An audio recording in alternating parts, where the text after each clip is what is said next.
Hovering in the skies above Munich, this aeroplane looks like the stuff of science fiction. Yet Daniel Wiegand from says this is very much reality. We want to establish and build a new means of transportation. Its two-seater electric-powered jet is only the start of it. The company, founded by 4 graduates in 2015, has just raised a second $90 million to develop its next project, a 5-passenger flying taxi capable of both vertical takeoff and jet flight. So you have an airplane that takes off vertically like a helicopter, but once it's in the air, it accelerates into forward flight and flies with wing-borne lift. The funding is led by Chinese internet giant Tencent and a raft of other European investment firms. The electric-powered race is heating up. 2 years ago, Airbus debuted its E-plane and is said to be working on testing a self-piloted flying car sometime this year. Uber is also said to be spreading its wings, but it's Lilium which is attracting all the attention. A manned test flight of the 5-seater is expected around 2019, with rollout sometime in the next decade. You're watching Reuters TV. Here are your top stories. Shooting survivors demand change at the White House. Syrians trapped in a Damascus suburb say they're waiting to die. Snapchat sends out a message to irate users. This is Reuters Now. It doesn't make sense. Fix it. Should have been one school shooting, and we should have fixed it. President Trump hearing powerful and at times gut-wrenching remarks on Wednesday from students and family members of slain children from Marjorie Stoneman Douglas High School and several school shootings that came before it. For someone to buy a gun at 18, this child doesn't belong buying a gun like this. The White House listening session coming 1 week after the massacre in Parkland, Florida. Reuters correspondent Andy Sullivan is in Washington. This was an extraordinarily emotional event, very different from a lot of these White House events, which are often very carefully stage managed. And what you saw coming out of this was Trump embracing an idea that's popular among gun rights groups, and that's putting more guns in the hands of teachers. Needless to say, this is not a popular idea among Democrats, gun control groups, and many members of the education community who say they don't want to be drafted into being armed security guards when what they really want to do is focus on teaching. School teachers have more than enough responsibilities right now than to have the awesome responsibility of lethal force to take a life.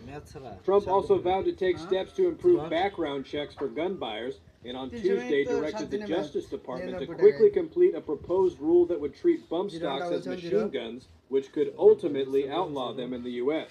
But moves toward fortifying schools with more firearms are already taking shape. I implemented a practice. Late on Wednesday, the Broward County Sheriff announced he has ordered all deputies in schools to carry rifles on school grounds.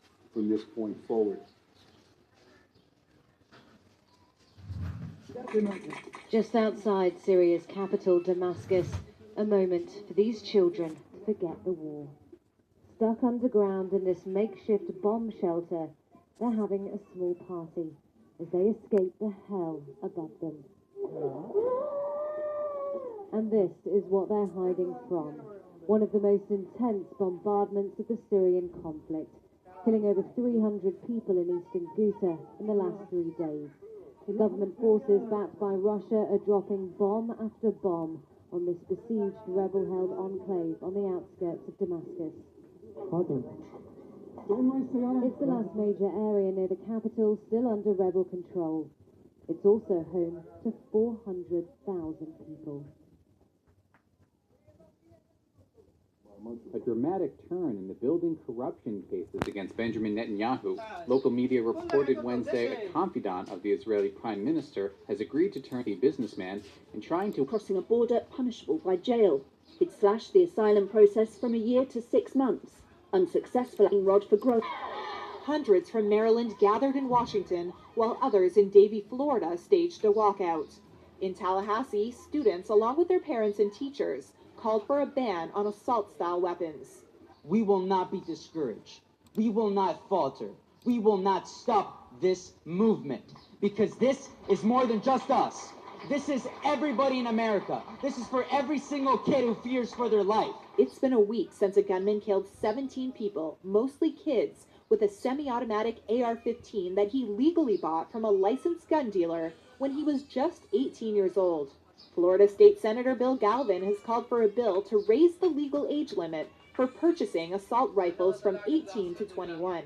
But just Tuesday, the Republican-controlled Florida House of Representatives on an uninhabited island, a controversial solution to the Rohingya crisis, sending thousands of refugees to a remote island often slammed by tropical storms. Chinese and British engineers are already quickly transforming it into a new camp. I'm Claire Baldwin, reporting for Reuters from Bangladesh.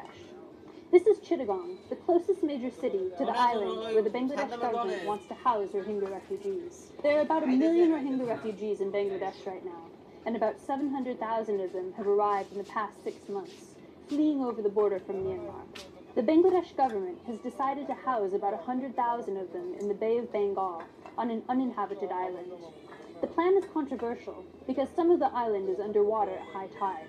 It is also in the path of major cyclones. On Monday, Prime Minister Sheikh Hasina said the setup is only, quote, temporary, unquote, to free up space in camps around Cox's Bazar, which could face deadly landslides and floods in the monsoon season. But humanitarian agencies are worried about this mass relocation, especially given the island's safety concerns. Many Rohingya are also wary of being even further away from home. One telling Reuters he fled Myanmar to save his life and wouldn't dare risk it again in Bhashan Chor. When describing the island, the Prime Minister said, quote, from a natural point of view, it is very nice, unquote. And while the initial plan was to put 100,000 people there, it has room for as many as 1 million. U.S. officials say North Korea walked away from meeting with Mike Pence at the Winter Games. On Tuesday, the vice president's chief of staff told Reuters they could lead to direct talks between Washington and Pyongyang after months of tension and traded insults between President Donald Trump and Kim Jong-un. North Korea has held off from carrying out any weapons tests since November, when it shot off its largest intercontinental ballistic missile yet. Type in Snapchat in your social media feed, and you'll notice something. It seems like just about everybody has something to say about Snapchat's latest changes, most of it negative, including Wall Street. The research team at Citi downgraded the stock to a sell, sending shares lower on Tuesday, and the selling continued on Wednesday. Citi saying in a note, quote, the significant jump in negative app reviews since the redesign could result in a decline in users and user engagement and could negatively impact financial results. Reuters correspondent David Ingram explains what has Snapchat users in an uproar. Some users really don't like the new Snapchat redesign because it moves what they call the stories, which are it's a series of photos and videos that you can post and they disappear within 24 hours. Stories is a really popular Snapchat product that was later copied by Instagram and Facebook. The idea for the company was to move all the friend material from one side and all the publisher material to another. But I think for a lot of users, it's just something that they find confusing, or they're just not.